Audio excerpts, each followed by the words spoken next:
Hello. May we come in and sit down and talk?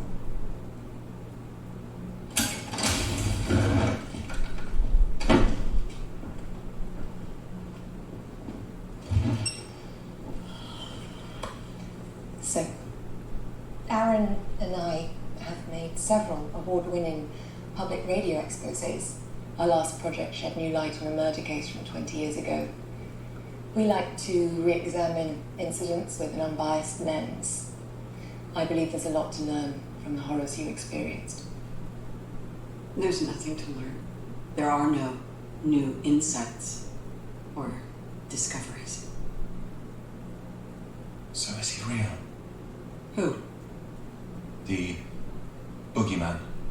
I read you quoted. You don't believe in a boogeyman? I believe in Michael Myers, a deranged serial killer, but the boogeyman, no. You should. Okay. Michael Myers is a human being who killed his sister when he was 6 years old. And he came after you. We just want to know why. We want a glimpse inside his mind. That's why your story is so important. My story? 2 failed marriages, rocky relationship with your daughter and granddaughter.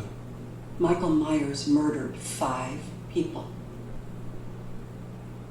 And he's a human being we need to understand. I'm twice divorced.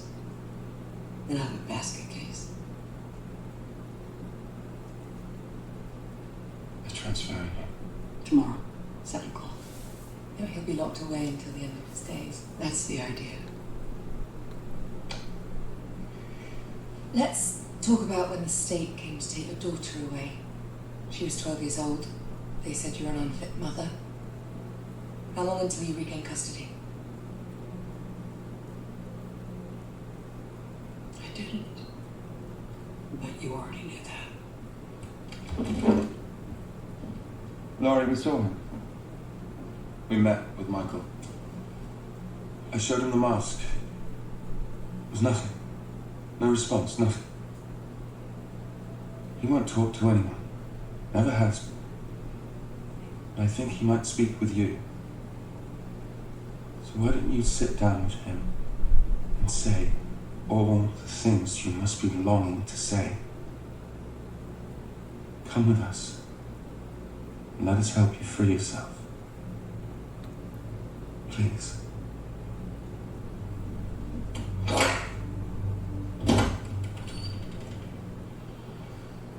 Time's up. I'll accept my payment.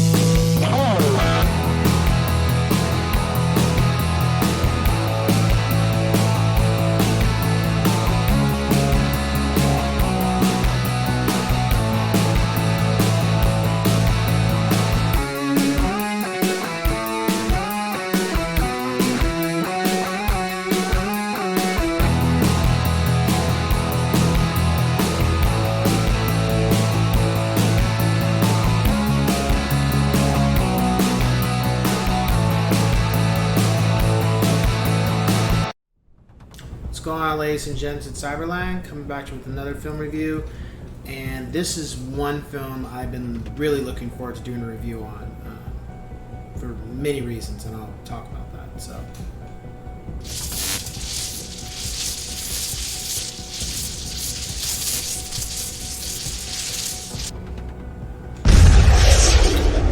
Halloween 2018, because mind you, there's really now there's like freaking 3 Halloweens, but there's 1978, Rob Zombie Halloween, and then there's this one. So, let me explain this. This film is 40 years after the first Halloween, but Halloween, everything after the first Halloween of that era does not exist. So Halloween 2 through 8 does not exist. And apparently what happened was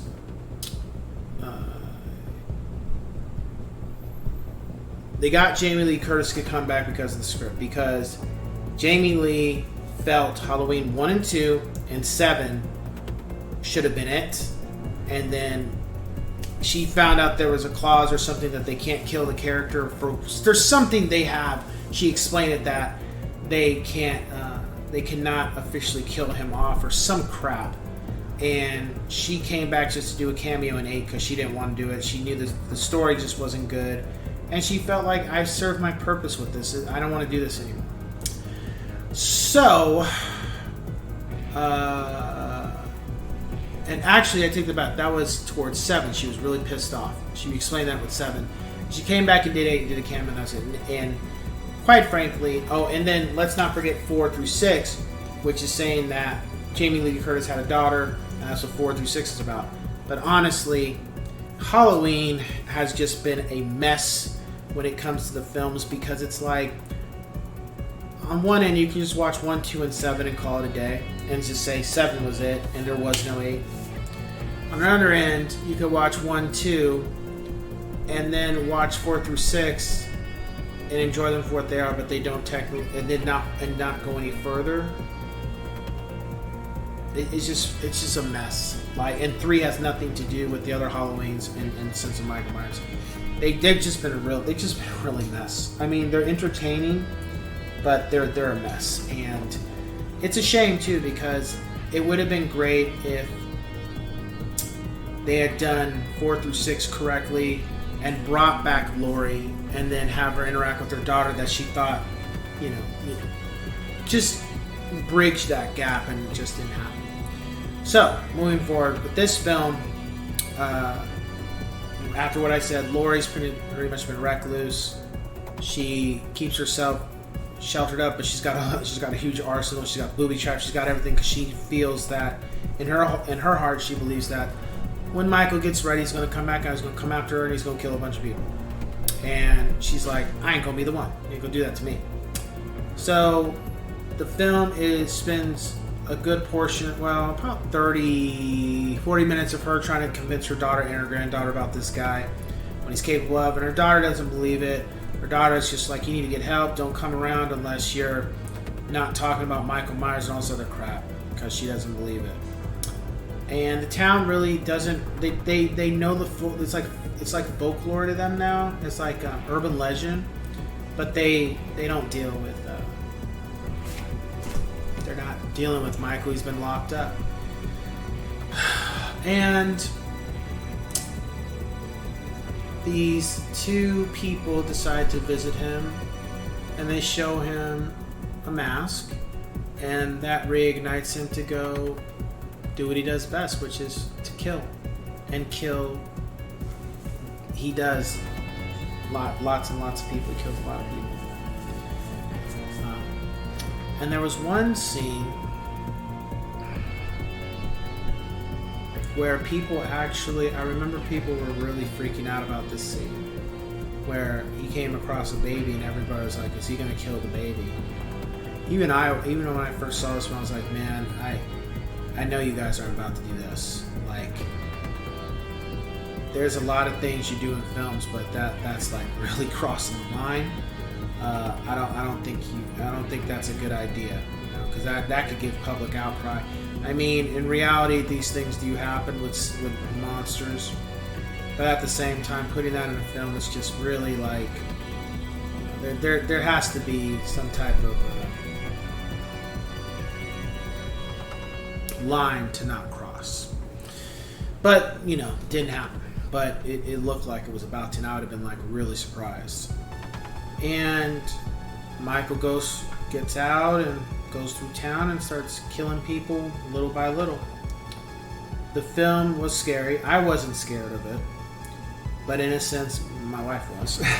She had her moments. She didn't really enjoy too much of us watching it, but she kind of clenched up a little bit. So, but to me, the film wasn't scary for me. It's just, I give it a 10 out of 10 yes sirs.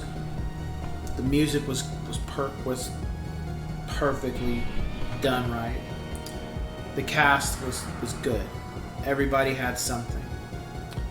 The kills were not over the top. They were just subtle. And I felt they worked for what was in the scene. The logistics of the characters who did get killed, outside of one, in general, they weren't stupid. Like, they just didn't go do and also get whacked. Like, they actually try to fight back or run. So I felt that. Outside of one person who should have got the hell out of the house, but oh well. Pacing in the film was good.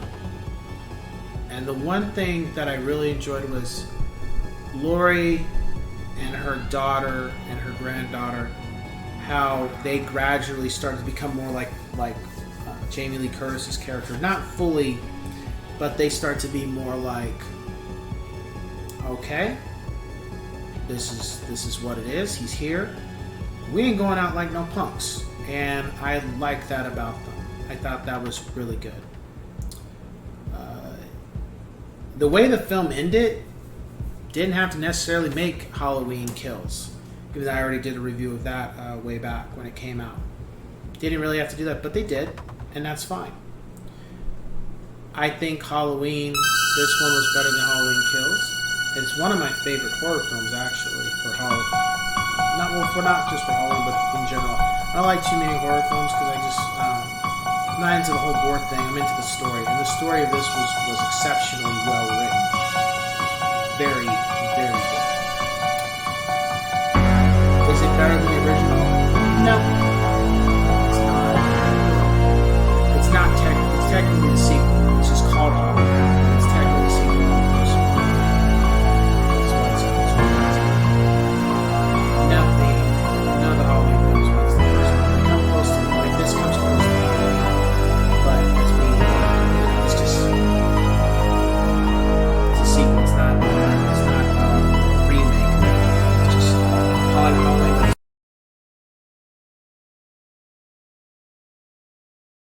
Scary horror film that doesn't insult the audience, and doesn't have stupid characters like the Friday the 13th films or some of the Halloween films. Watch this, you won't be disappointed for sure. So with that being said, I will catch you guys on the next one. Take care.